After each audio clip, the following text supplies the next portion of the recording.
Like, I think in those trailers and gameplay clips, whoever's playing has like chosen to be the edgelord douchebag V, you know, for the sake of the trailers. Yeah. Whereas like my V was like way nicer and way more like, you can play nice cooler, V. I thought.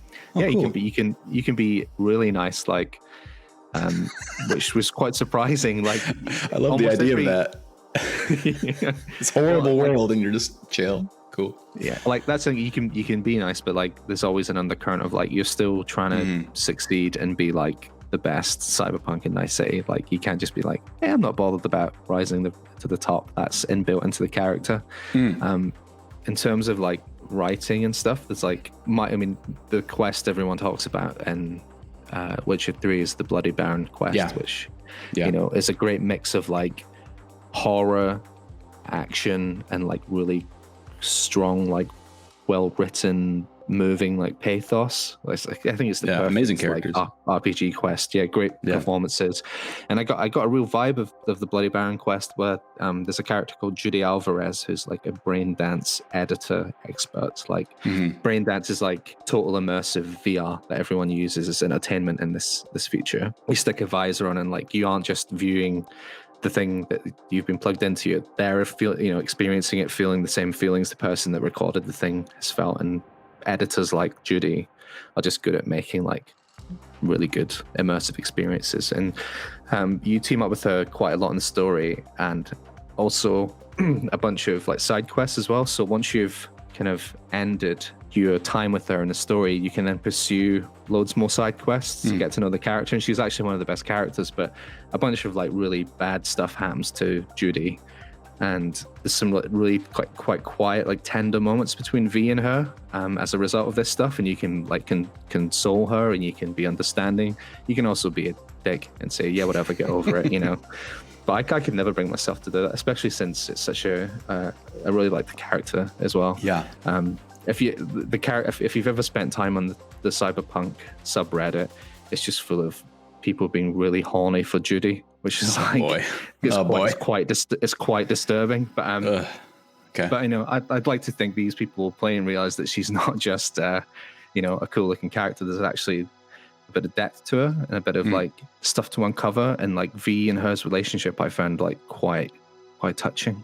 In a way, like it was so there are again, like CDPR aren't going to show a scene in the big E3 trailer of Judy and V sitting on a bed having a heart to heart, you know, but all that stuff's in there, which is really encouraging, because I went in with the same worries, like, is it just going to be future slang and people shouting motherfucker and gangsters and all these like really loud over the top characters, but like there's humanity in there, and it feels like it sort of plays out in similar ways to some of the better Witcher quests, which was good.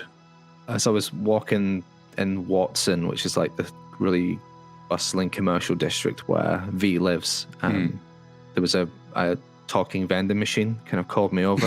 Okay. And he was called Brendan, and he was like really nice, well-spoken vending machine, and he someone had like put a dumpster in front of his machine, so his like footfall, you know, his business was suffering because he has no arms and he cannot move this dumpster. So I used my strength implant to like shove it away, and he popped out a can of energy drink as a thank you, and that was the end of the interaction. But then as I was playing it, there was a developer kind of chaperoning me in Slack, so he was watching me play, and he was in Slack to like type in when it was clear I was lost or confused or not, or there was a bug or whatever. He'd go, that's been fixed, here's where you go.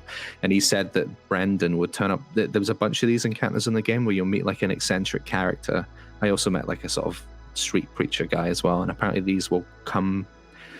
these encounters are like you meet a person and then later they will contact you, or you'll meet them again and they'll give you a quest. So it's a way of like, you meet someone and nothing will happen then, you know, I got an energy drink, that was it. But then later there might be some, you know, Brendan, the vending machine, presumably will have some kind of more meaningful quest for me later down the line. So someone's sleeping with his wife and he wants you to kill him.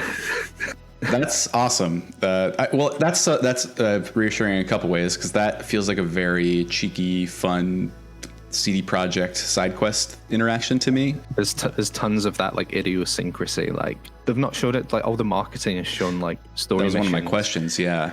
Yeah, and the writing outside of the story is very Witcher. It's like the oddball quest you pick up in The Witcher, where you speak to some peasant in a village, and suddenly you're like leading a group of pigs through a thunderstorm or whatever. Like all these weird. And I can understand why. Like if there was like the big gameplay E3 trailer and it was like Brendan the talking vending machine, it would like instead of Keanu, he rises from the Xbox stage.